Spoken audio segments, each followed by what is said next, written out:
Natijani ko'rsatamiz. Qadrdonlar, tomga quyilgan gipsalonboz ko'rib turibsizlar, trendga aylangan, uzul kesil mana qo'lda bunday qilsalangan, rangi chiqmaydi. Kecha quyilgan ekan qadrdonlar. Bemalol odamni ko'taraveradi, qaranglar. Hech qanaqa izi chiqmaydi.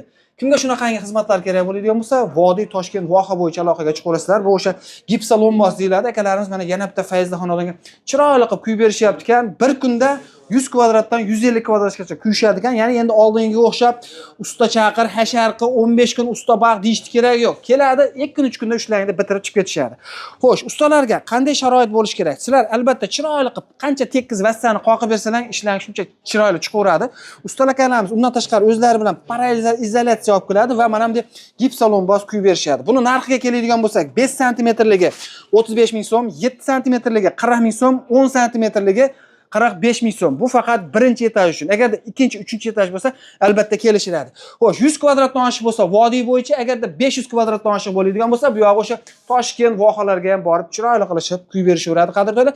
Albatta mana shu ustalarimiz mehnatini qadrlab, qurilish qilyapti turgan aka-uka opa-singillarimizga jo'natib qo'ysalar, juda ham xursand bo'lib qolamiz. Ya'ni foydasi tegib qolishi mumkin.